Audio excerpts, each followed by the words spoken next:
Magandang umaga, Luzon, Visayas at Mindanao. Narito na ang nagkakaisa at pinakamalawak na pagbabalita sa pangunguna ng Presidential Communications Office. Kabilang ang PTV, Presidential Broadcast Service, Philippine Information Agency, Philippine News Agency at IBC. Tutok na sa mga balita mula sa iba't ibang bahagi ng bansa. Ito ang Balitang Pambansa. Ngayong umaga sa Balitang Pambansa, 2025 National Budget pipirmahan ni Pangulong Ferdinand R. Marcos Jr. sa December 30, 2024. Department of Health nakapagtala ng 25 kaso ng biktima ng paputok. DOH muling nagpaalala para maging ligtas ang pagsalubong sa bagong taon. Ilang nasunugan sa Tondo, Maynila, tuloy pa rin ang Pasko. Bulkang Kanlaon, muling nagbuga ng abo. Ilang bakwit sa evacuation centers magpapasko. Pamahalaan, nagbigay ng milyon-milyong pisong halaga ng tulong pinansyal. At Pangulong Ferdinand R. Marcos Jr. at buong pamilya nakiisa sa sambayan ng Pilipino sa pagdiriwang ng Pasko, pagmamahalan, kapayapaan at pananatiling matatag ng relasyon sa Diyos, hangad ng Pangulo sa bawat tahanan. Tatlong fireworks-related injuries na itala ng Department of Health Region 1. Paggamit ng mga alternatibong pampaingay sa pagsalubong sa bagong taon, iminungkahi ng DOH. Si Grace Acuar ng Radyo Pilipinas Tayog para sa Balitang Pambansa. Walang patid ang paalala ng Department of Health sa publiko na huwag gumamit ng paputok ngayong holiday season. Ginawa ng DOH Ilocos Region ang apela kasabay ng paglulunsad ng Iwas Paputok Campaign ng Kagawaran. Taon-taon naman po natin itong ginagawa at taon-taon din po tayo nagpapaalala na iwasan po natin ang paggamit ng kahit na anong klase ng paputok. Kasi maliit man po yan o malaki, may dala pa rin pong disgrasya sa ating katawan kapag tayo po ay nasabugan o kaya tayo po ay naputukan. Batay sa monitoring ng DOH Region 1, nasa 3 fireworks-related injuries ang naitala sa rehiyon. Kaya naman ang DOH inatasan ang lahat ng health facilities sa Ilocos Region na mag-report ng FWRI o fireworks-related injuries sa pamagitan ng Online National Electronic Injury Surveillance System. Layunin ng UNIS ang napapanahon at maayos na monitoring sa mga kaso ng mga napuputukan sa rehiyon. Sa huling paalala ng DOH sa publiko, gumamit na lamang ng alternatibong pailaw upang maging ligtas at mapayapa ang pagsalubong sa bagong taon. Pwede po tayong gumamit ng tambol, ng torotot at iba pa pong kagamitan na safe at pagbibigay po ng ingay doon po sa ating selebrasyon. Kung hindi naman po, maaari rin po tayong manood na lamang doon sa mga community fireworks display na ihahanda po ng mga LGUs para mas maganda po yung panonood natin at safe tayo, hindi tayo mapuputokan dahil dito. Mula sa Radyo Pilipinas Tayug, Grace Acuar para sa Balitang Pambansa. Sa kabila ng problema, masaya pa rin pinagdiwang ng mga evacuee sa Tondo, Maynila ang Pasko. Sila mga biktima ng sunog sa Isla Puting Bato na hanggang sa ngayon ay nakatuloy pa rin sa mga evacuation centers. Si Benji Durango ng PTV sa Balitang Pambansa. Parang nakakarami ka ng shot Ako mo tanggero. At nakakatawa ka pa talaga Tanggero ka. Kailangan mo maging masaya. Masaya ang maagang Noche Buena na magkakapitbahay na ito sa Tondo, Manila. Ito, nakikipasko ko sa kanila ngayon, kalananay. Ito yung handa nila. Meron silang, pansit canton bihon. At may spaghetti, social, yan, ha? Tapos yung paarang manok. At meron silang, ano tawag dito sa lutong ito? Adobo sa gata. Adobo sa gata. Mukhang masarap pa. At mukhang napaparami ka na ng kain na yan. Oo nga, nakailang na po. Nakailang kanin ka na. Pero sa likod ng tawanan, ang iniindang hirap na pinagdaraanan. Sila ang mga evacuee ng Isla Puting Bato na nasunugan noon pang Nobyembre. Dahil puno pa rin ng evacuees ang dalawang malalaking evacuation center sa Tondo, mag-iisang buwan na rin silang nakasilong sa pinagtagpi-tagping sako at lona sa tabi ng kalsada. Wala rin silang choice kundi dito na rin sila magno-Noche Buena. Tuloy-tuloy naman daw ang tulong sa kanila ng gobyerno. Sinisimulan na rin nilang itayo ang kanilang tirahan. May dagok man sa buhay, tuloy pa rin ang Christmas celebration. Ang tanong lang ngayon, Kaya pa ba? Kaya pa. Paano mo kinakaya? Iyak ako. Sa ngayon, nadisgrasya po yung asawa ko. Nahirapan po siya ngayon. Pero sabi nga, matatag ang Pinoy pagdating sa problema. Basta't samahan lang daw ng isang shot, ang masayang kwentuhan, lilipas din yan. Anumang pagsubok, ang pinagdaraanan. Mula sa PTV, Benji Durango, para sa Balitang Pambansa.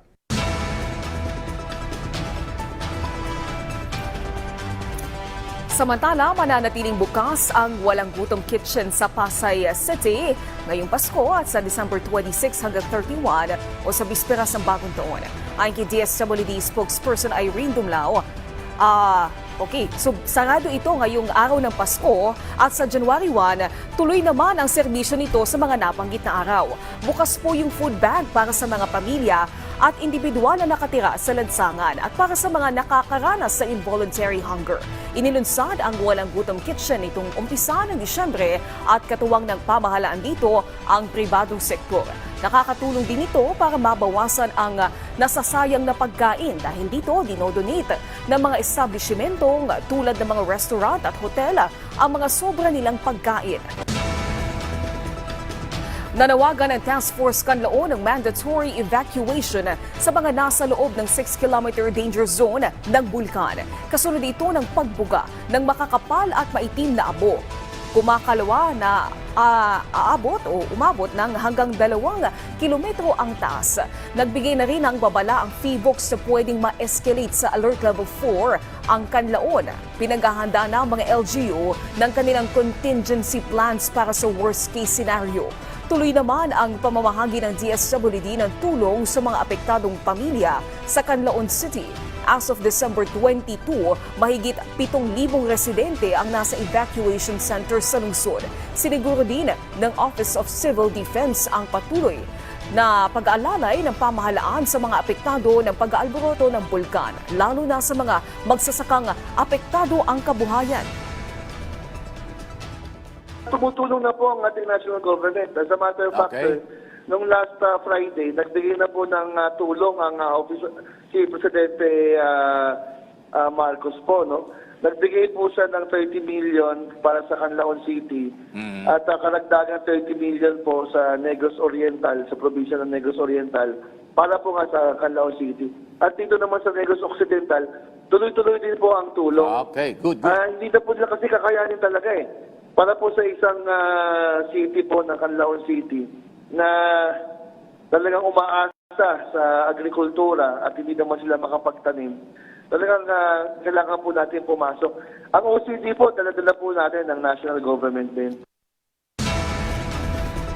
Balita naman mula sa Philippine News Agency, nakatanggap ng 5.1 million pesos na cash relief assistance ang displaced families na nakatira malapit sa Mount Canlaon, kung saan nakatanggap ang mga pamilya na pansamantalang naninirahan sa evacuation centers ng nasa 3,000 pesos na cash assistance mula sa DSWD. Sa taya ng DSWD Central Visayas, nasa higit 1,700 families ang internally displaced. Ang ipinamahaging relief aid ay nagmula sa Assistance to Individuals in Crisis Situations o AICS. Samantala, ayon sa kagawaran, ang regalo ay maaring gamitin ng mga pamilya bilang pambili ng mga pagkain, gamot at kagamitan ngayong holiday season. Pangulong Ferdinand R. Marcos Jr. at buong pamilya nakiisa sa sambayan ng Pilipino sa pagdiriwang ng Pasko. Ang detalye sa Balitang Pambansa ni Alvin Baltazar na Radyo Pilipinas.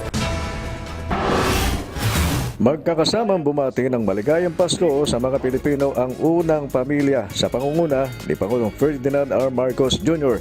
Sa pamamagitan ng video message ay pinaabot ng First Family ang pagbati sa sambayanan na kung saan ay sinabi ng Pangulo na hindi talaga maiaalis ang magdiwang kahit simple ng Kapaskuhan at sa kabila ng mga pagsubok na pinagdaanan. Binigyan din ng Pangulo na anuman ang kalagayan ng bawat isa ay dapat na maisaisip na ang Pasko sa Pilipino ay pagmamahalan at pagbibigayan.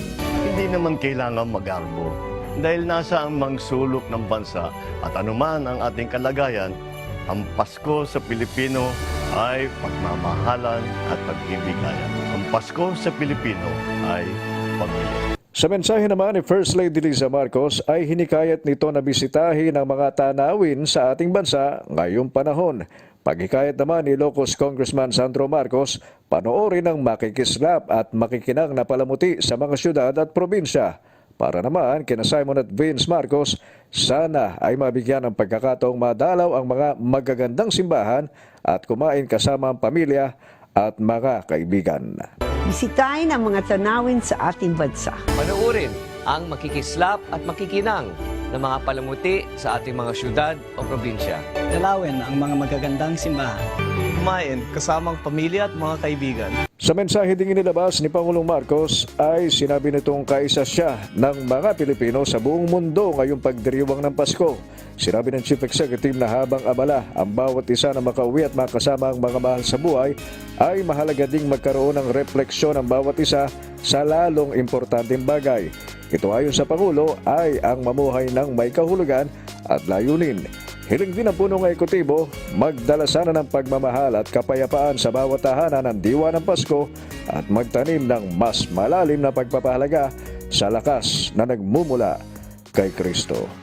Para sa Balitang Pambansa, Alvin Baltasar ng Radyo Pilipinas. Ngayong araw ng Pasko, silipin natin ang lagay ng trapiko sa ilang pangunahing kalsada mula sa Balitang Pambansa ni Isaiah Mirafuentes ng PTV Live. Maligayang Pasko, Naomi. Alam mo, tuloy na tuloy pa rin ang masayang Pasko kahit maulan. Maluwag ang daloy ng trapiko ngayong umaga ng Kapaskuhan dito sa EDSA North Avenue. Normal na ang daloy ng sasakyan sa kahabaan ng EDSA. Nakaranas rin ng mahina hanggang sa katamtamang lakas ng ulan. Kaya pinapayuhan ng mga motorista na maging maingat sa kalsada dahil madulas. Maghinay-hinay sa pagmamaneho para siguradong merry ang Christmas nyo. Siguraduhin nakakondisyon ang inyong mga sasakyan at sarili bago bumiyahe. Baging dito nga sa MRT North Avenue Station ay wala pa masyadong pasahero. Pangilan-ngilan pa lang ang mga nakikita nating dumadaan. Mamaya, inaasahan nating marami sa ating mga kababayan ang mamamasyal at pupunta sa mga kamag-anak para mamasko. At yan muna ang latest update mula dito sa EDSA North Avenue Station ngayong Pasko ng umaga. Balik mo na sa'yo, Naomi. Maraming salamat at Merry Christmas, Isaiah Mirafuentes. Samantala, kinumpirma ng palasyo na pipirmahan na sa Lunes si Pangulong Ferdinand R. Marcos Jr. ang panukalang pambansang budget para sa susunod na taon. Ayon kay Presidential Communications Acting Secretary Cesar Chavez, gagawin ang ceremonial signing ng General Appropriations Bill sa Lunes matapos ang inaasahang pagdalo ng punong ehekutibo sa ilang aktibidad na may kaugnayan sa Rizal Day. Pinulong na kahapon ng Pangulo ang economic cluster ng pamahalaan para i-review ang panukalang 2025 budget na nagkakahalaga ng 6.3 trillion pesos. Isa lamang ito sa mga serye ng pulong na pinangunahan ng Chief Executive para suriin ang naturang budget. Nauna nang sinabi ng Pangulo na kailangan niya ng mas mahabang panahon para suriin ang ipinapanukalang pambansang pondo dahil sa maraming pagbabago na ginawa ng Kongreso. Binigyan diin pa niya na nais niya nga maging sigurado at maituon ang budget para sa priority projects ng pamahalaan. Pagluwag ng traffic sa daang Maharlika sa Nueva Vizcaya, ramdam na ng mga motorista. Lakbay alalay teams ng DPWH Region 2 nakadeploy na. Ang detalye sa report ni Teresa Campos ng Radyo Pilipinas Tugigaraw para sa Balitang Pambansa. Malaking ginhawa sa mga motoristang pumapasok at lumalabas ng Region 2 ang pansamantalang pagpapatigil sa konstruksyon ng mga kalsada sa daang Maharlika sa Nueva Vizcaya. Lumuwag kasi ng husto ang trapiko sa lalawigan, partikular na sa mga bahagi ng Jadi, Bagabag at Santa Fe na naging kalbaryo ng mga motorista sa mga nakalipas na buwan. Ayon kay Department of Public Works and Highways Regional Director Matthias Malenab, bumalik na ngayon sa normal ang travel time na 10 hanggang 12 oras na biyahe mula Tuguegarao papuntang Manila at pabalik.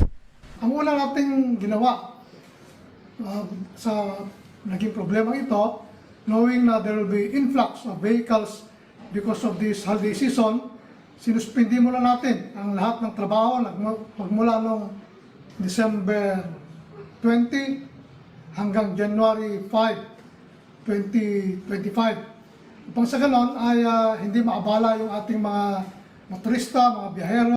Dahil sa pansamantalang tigil operasyon sa road repair activities, muling nabuksan ang mga kalsada na dating one lane upang maging two-way. Humingi naman ng paumanhin ng DPWH sa balang idinulot ng road repairs. Pagtitiyak ni Malena, mas magiging maayos ang traffic management sa pagpapatuloy ng konstruksyon nila sa January 6. Pag nagbukas na po ang trabaho at muli kami mag-resume ng mas mabuti at mas maayos na traffic management na gagawin namin, upang sa ganon ay hindi na mahirapan ulit, hindi na ma-experience ulit ng ating mga kababayan ang mga nadanasan nila noon. Samantala, nakadeploy na ang lakbay alalay teams ng ahensya sa lahat ng 5 lalawigan sa rehiyon upang tumulong sa mga motorista. Naka-standby na rin ang mga equipment ng DPWH upang agad na makatugon sakaling magkaroon ng aberya. Mula sa Tuguegarao City, Teresa Campos nag-uulat para sa Balitang Pambansa. Mga Ilonggo nasaksihan ang nakamamanghang opening of flights sa Kapitolyo ng Iloilo City Hall. May balitang pambansa si Rina Manubag Dagoon ng IBC. Iloilo, banwa ko, kanta ko para sa imo. Yes, sir! Isang hindi malilimutang Pasko ang nararanasan ng libo-libong Ilonggo sa lalawigan at lungsod ng Iloilo matapos masaksihan kamakailan ang nakakamanghang opening of lights sa provincial capital at Iloilo City. Sa halip na sa kani-kanilang tahanan, marami ang nagpasyang magtungo sa provincial capital grounds upang masaksihan ang engranding pailaw na may iba't ibang disenyo at kulay. Nagkalat din ang food stalls sa paligid na nagbigay ng pagkakataon sa mga tao na nais mag-relax at magsaya kasama ang kani-kanilang pamilya. Ang provincial capital ng Iloilo ay naging sentro ng pagdiriwang ng Pasko ngayong taon na nagpapatunay sa patuloy na pag-unlad at paglago ng turismo ng lalawigan.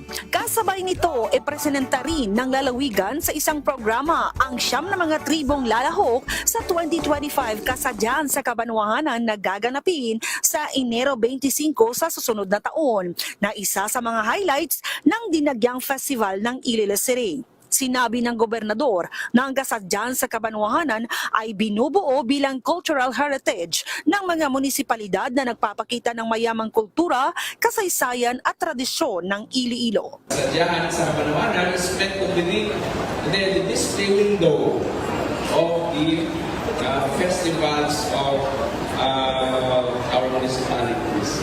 Under our executive order, we said that the Kasadyahan is the cultural stage of the municipalities. Sa Kasadyahan, you can see na our municipalities are fun, they are foodie, and they are friendly. You can see their culture. Kita po mga tradisyon sa ating Kapanwanan. It's really a mix. It's a mix of agriculture, it's a mix of culture and arts, it's a mix of traditions, it's a mix of religious traditions and cultural traditions. Ginanap din ang ritual at official declaration ng paglulunsad ng fun, foodie-friendly Iloilo para sa bagong Pilipinas. Mula sa IBC 13, Rena Manubag Dagoon para sa Balitang Pambansa. Malalakas na ulan dulot ng shear line, nagbaha o nagpabaha sa Albay sa pagsalubong ng Kapaskuhan. Posibleng pagragasan ng lahar mula sa bulkang Kanlaon, ibinabala ng FIVO si Gary Carl Carillo ng Radyo Pilipinas Albay sa Balitang Pambansa. Gary? Sinalubong ng baha ang Kapaskuhan ng ilang residente sa lalawigan ng Albay dahil sa naranasang malalakas na pagulan dulot ng shear line. Pinasok ng abot binti na baha ang isang bahay na ito sa Legazpo City, Albay bandang alas 10 ng gabi. Ayon sa uploader na si Brene Briñez, kinansila muna nila ang selebrasyon ng Noche Buena ng kanilang pamilya dahil paglilinis pa niya sila sa oras na humupa ang baha. Mabilis namang umapaw ang ilog na ito sa Barangay 13, Ilawood West, Legazpo City.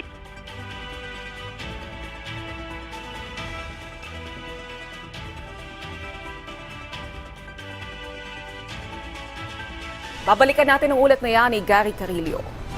Samantala po, masarap talagang ipagdiwang ang Pasko kasama at kasalo ang pamilya. Pero paano nga ba nagpapasko ang mga kababayan nating duty tuwing Christmas? Alamin natin yan kay Divine Paguntalan ng IBC 13 sa Balitang Pambansa. Kilala ang mga Pinoy sa masayang salo-salo tuwing Kapaskuhan. Mas ramdam kasi ang diwa ng araw na ito kung magkakasama ang pamilya. Pero paano ang Pasko ng mga manggagawang Pilipino na sa halip na pamilya ang kasama sa Noche Buena ay kinakailangang magtrabaho? Sa loob ng 3 taon sa trabaho na sinasalubong ng gas station attendant na si JP Sereño ang Pasko. Hindi man madali para kay JP na malayo sa asawa at anak sa mga espesyal na araw lalo na tuwing Pasko. Kailangan niya raw itong isakripisyo para sa kanilang kinabukasan. Malungkot ma'am kasi hindi makukumpleto yung Pasko kapag kulang mo eh. Hindi kami nagsasama-sama sa pamilya namin. Kaya wala lang po, tsaga-tsaga na lang, isa lang po muna. Pagsapit ng Noche Buena, sila magkakatrabaho na lamang ang nagsasalo-salo sa mga pagkain bigay ng ilang regular customers. Kung sakali namang maka-day off kinabukasan ay doon na lamang siya bumabawi sa pamilya. Payo ni JP sa mga kapwa nito manggagawa. Marami namang oras eh. Humawi na lang tayo sa pamilya natin sa tapos ng makakain natin. Kasi para sa kanila naman itong trabaho na ginagawa natin. Hindi naman para sa sarili lang natin. Sa trabaho rin ng selebrasyon ng security guard na si Juancho Gutierrez Jr., gayon din ng convenience store clerk na si Sheila May Patayan. Kwento ni Juancho, nagbibigay ng kaunting handa ang kanilang boss upang sila ng kanyang kapwa CQ ay makapag-celebrate pa rin ng Pasko habang nasa trabaho at binabati na lang niya ang kanyang pamilya sa pamamagitan ng pagtawag sa telepono. Habang sa duty naman ni Sheila ay palitan ng mga clerk sa pag-assist ng mga customer na pumapasok sa store para ang lahat sa kanila ay makakain sa maliit na handaang handog ng kanilang seniors. Patunay ang kwento nila JP, Juancho at Sheila na ang tunay na diwa ng Pasko para sa mga manggagawa ay para sa pamilya upang mabigyan ito ng magandang buhay, hindi lamang sa araw ng Pasko.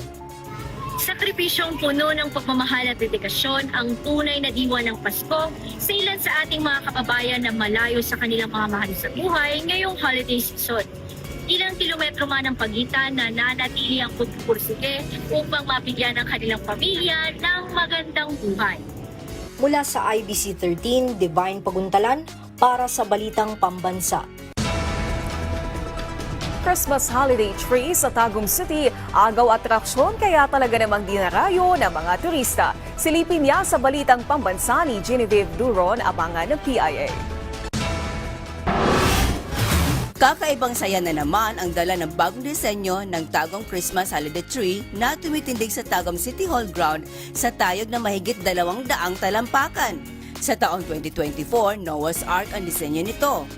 Noon pa may dinadayo na ang Christmas Holiday Tree ng Tagum kaya't bawat taon ay mas pinapaganda pa ito na may kakaibang disenyo. Pinupunta ko talaga ito bata pa lang because naaaliw talaga ako pag nakikita ko ang Christmas tree na to because also it is the pride of us na Tagumenios that we have the tallest Christmas tree in the Philippines. At dahil sa dami ng taong bumibisita, masilayan lamang ang kinang at ganda nito, likha nito'y oportunidad sa hanap buhay. Nakakatuwa kasi ang daming mga taong pumupunta dito, tingnan yung aming Christmas tree. Yung mga paninda namin dito, na nabibili kasi ang daming taong pumupunta dito. Siniguro naman ng LGU ang kalusugan ng mga bumibisita sa Tagum Christmas Holiday Tree. Ngayong Christmas kasi kinoconsider talaga ng LGU Tagum na aside from nag-enjoy sila habang kumakain dito sa Avenida, the medical team from the City Health Office of Tagum is also present. Mula sa PIA Davao, Genevieve Doron Abangan para sa Balitang Pambansa. Pumalo na sa 25 ang bilang ng mga biktima ng paputok na naitala ng Department of Health. Simula yan itong December 22 hanggang December 24 sa 62 Sentinel site na minomonitor ng kagawaran. 8 ang bagong kasong naitala kahapon. at mula sa naturang bilang, 23 sa mga ito ay mga lalaki. Karamihan din sa mga biktima ay may edad na 15 o 9 pababa. Paalala ng DOH sa ating mga kababayan, huwag nang magpaputok at ilayo ang mga bata sa panganib. Kumamit na lang din ng mga alternatibong pampaingay gaya ng mga turotot at musika.